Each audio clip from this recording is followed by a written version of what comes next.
السلام علیکم ورحمۃ اللہ وبرکاتہ نحمدہ ونصلی ونسلم علی حبیبہ الکریم اما بعد فاعوذ باللہ من الشیطان الرجیم بسم اللہ الرحمن الرحیم اہدنا الصراط المستقیم صدق اللہ العظیم۔ محترم سامعین، ابھی مخلص محترم جناب اشتیاق علی صاحب کی طرف سے ایک پوسٹ آیا جس میں لکھا ہوا تھا کہ درگاہوں کے اللہ کے محبوب بندوں کے درگاہوں کے بھکاری باشعور ہیں کیونکہ وہ زندوں سے مانگتے ہیں۔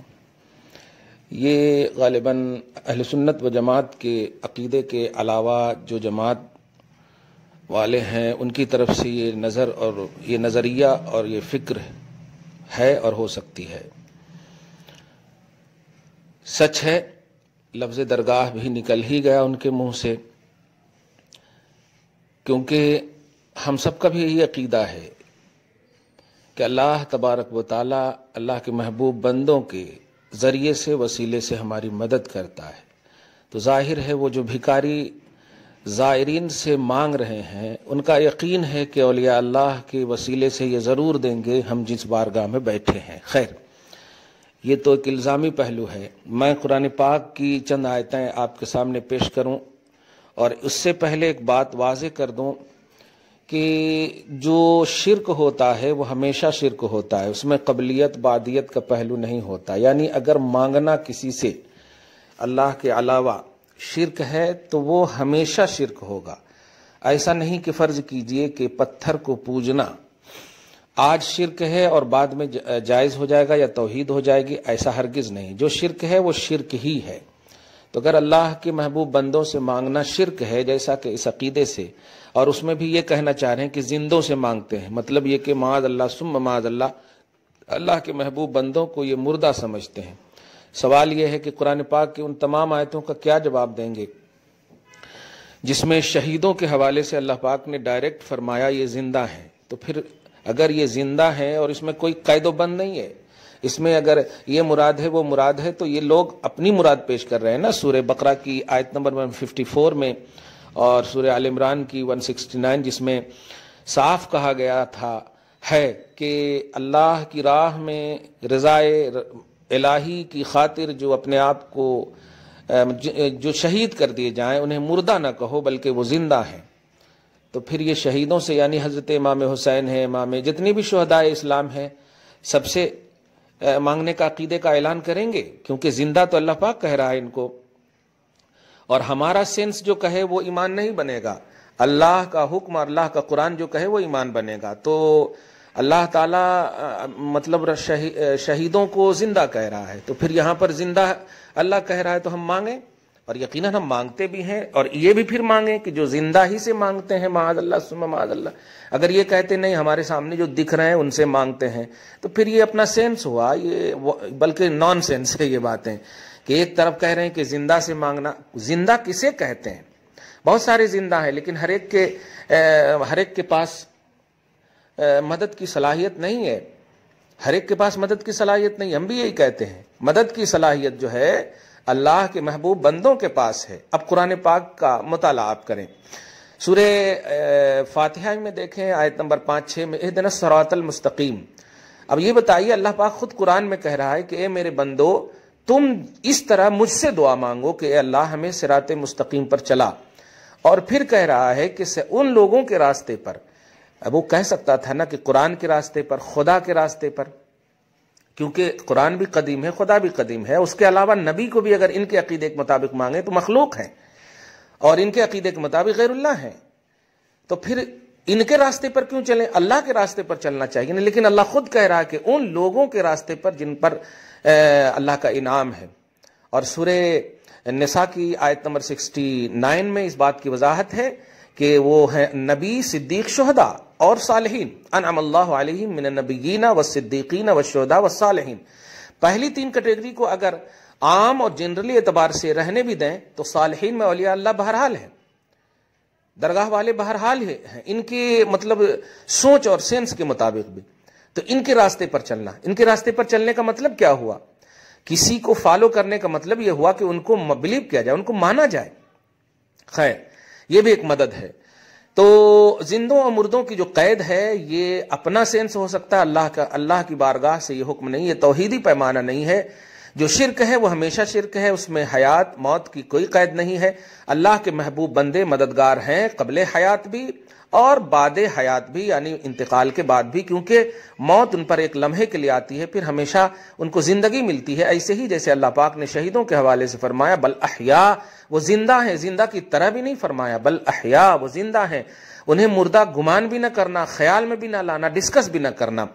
مددگار کے حوالے سے چند آیتیں اور بھی آپ دیکھیں، سورہ مائدہ آیت نمبر 54 55 میں دیکھیں، اللہ پاک فرماتا انما ولیکم اللہ ورسولہ والذین آمنوا الذین یقیمون الصلاۃ ویؤتون الزکاۃ وہم راکعون، کہ بے شک تمہارا مددگار اللہ ہے، اس کا رسول ہے اور ایمان والے ہیں۔ رسول کے بعد ایمان والے کا کانسیپٹ اولیاء اللہ ہی ہے، صدیق، شہداء، صالحین ہی ہیں۔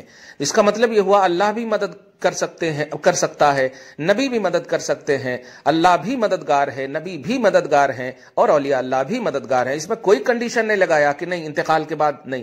ارے قرآن کی آیت کو اگر دیکھیں تو محبوب اعظم صلی اللہ علیہ وسلم کے حوالے سے تو قرآن پاک فرماتا وَلَلْآخِرَةُ خَيْرٌ لَكَ مِنَ الْأُولَىٰ، میرے حبیب آپ کا ہر آنے والا لمحہ پچھلے لمحے سے بہتر کر دوں گا، یہ وعدہ ہے اس کا۔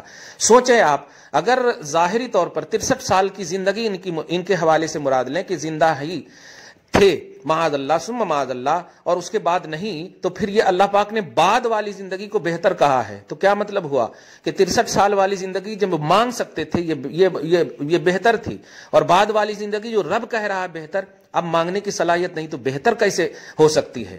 اللہ کے محبوب بندے خواہ نبی ہوں یا ولی ہوں، بہرحال قبل حیات بھی مددگار ہیں، بعد ممات بھی مددگار ہیں، انتقال کے بعد بھی۔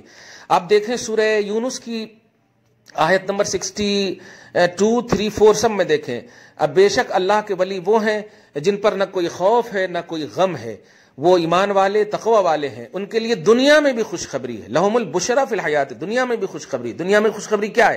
کہ اللہ پاک نے ان کو مرکز عون بنایا، مدد کا مرکز بنایا، لوگ ان کی بارگاہ میں لو لگائیں گے، یہ ان کو دنیا میں خوشخبری دی گئی ہے، اور ذالک الفوز العظیم، یہ بہت بڑی کامیابی ہے۔ آپ دیکھیں سورہ تحریم میں اللہ سبحانہ، سورہ کہف میں فاعینونی بقوۃ، میری مدد کرو، سورہ مائدہ میں آیت نمبر 2 میں تعاونوا علی البر والتقوی، اے ایمان والو مددگار بنو ایک دوسرے کے۔ یہ دیکھیے اس میں موت حیات کی کوئی قید نہیں ہے، شرک ہوتا ہے چاہے قبل موت ہو، یعنی ایک شخص ہے مطلب یہ کہ جس کو حیات میں پوجنا شرک ہو، کیا انتقال کے بعد پوجنا توحید ہو جائے گی؟ ہرگز نہیں ہے، ہرگز نہیں۔ قبلیت اور بعدیت نہیں ہے شرک میں، شرک ہے۔ اللہ کی ذات و صفات میں ایک دم ریئلٹی کے باب میں اللہ کی ذات و صفات کی طرح کسی کو بھی ماننا یہ شرک ہے۔ اللہ کی ذات و صفات کی طرح پوری ریئلٹی کے ساتھ من وعن عینیت کے باب میں ماننا بالکل شرک ہے۔ لیکن اللہ نے جن کو کہا عزیز، اللہ نے جن کو کہا سورہ توبہ کے آیت نمبر 128 میں عزیز علیہ ما عنتم حریص علیکم بالمؤمنین رؤوف الرحیم، اللہ بھی عزیز ہے، اللہ بھی رحیم ہے، اللہ بھی رؤوف ہے۔ اللہ تبارک تعالیٰ نے اپنی شان، دیکھیے یہاں پر حبیب کی شان بیان کر رہا، تو بتائیں کیا اگر کہا جائے یا عزیز میری مدد فرما، تو یا کیا صرف اللہ ہی مراد؟ اللہ کے رسول بھی تو مراد ہیں، عزیز تو رسول بھی ہیں۔ اللہ کے محبوب بندے نبی ہو یا ولی، بہرحال اللہ کی عطا سے مددگار ہیں۔ سورہ تحریم کی آیت نمبر 4 میں دیکھیں، صاف فرماتا ہے کہ فَإِنَّ اللَّهُ وَمَوْلَاهُ وَجِبْرِيلُ وَصَالِحُ الْمُؤْمِنِينَ وَالْمَلَائِكَةُ بَعْدَ ذَلِكَ ظَهِيرٌ، کہ بے شک اللہ بھی مددگار ہے، وہ جبریل بھی مددگار ہیں، صالح المؤمنین بھی یعنی اولیاء اللہ بھی مددگار ہیں، والملائکۃ اور سارے فرشتے بھی مددگار ہیں۔ اب آپ کیا کہیں گے ان سب آیتوں کے بارے میں؟ بہرحال میں نے چند آیتیں پیش کر دی ہیں، یہ بات لمبی نہ ہو جائے، ایک بات بس کانسیپٹ سمجھ جائیں کہ اللہ کے محبوب بندے خواہ نبی ہوں یا ولی ہوں، وہ قبر کے اندر ہو یا قبر کے اوپر ہو، اگر اللہ پاک نے ان کو ولایت سے نوازا ہے اور نبوت سے سرفرازی عطا کی ہے، قرب و قربیت سے سرفرازی عطا کی ہے، تو اللہ اپنی مدد انہی کے حوالے سے بندوں کی کرے گا۔ یاد رکھیے گا انبیاء کرام تو خصوصاً امتیوں کے باب میں، انبیاء کرام خصوصاً امتیوں کے باب میں ایسے ہیں کہ اللہ پاک ساری امتیوں کو ان کی بارگاہ میں کہتا ہے کہ تم نبیوں سے لینا اور نبی مجھ سے لیں گے. امتیوں کا یہی کانسیپٹ ہے. ولیوں کا معاملہ بھی ایسے ہی ہے. وہ صفات کے آئینہ دار ہوتے ہیں اور اللہ کی مدد یہ صفت الہی ہے. تو اللہ تبارک و تعالی مدد یہ صفت الہی ہے اور اولیاء اللہ بھی صفت الہی کے مظہر ہوتے ہیں. لازم آیا کہ انبیاء بھی مددگار ہیں, اولیاء اللہ بھی مددگار ہیں, اور یہ قرآن پاک سے, توحید سے, آیت قرآنیہ سے ثابت ہیں. اور یہ پھر کہنا کہ معاذ اللہ ثم معاذ اللہ کہ یہ بھکاری لوگ زائرین سے مدد مانگ رہے ہیں, یہ کہہ کر کے اولیاء اللہ کی بہت بڑی گستاخی ہے. کیونکہ سوال یہ ہے وہ بھکاری وہی کیوں ہیں, وہ بھکاری وہی کیوں ہے اور زائرین وہی کیوں دے رہے ہیں؟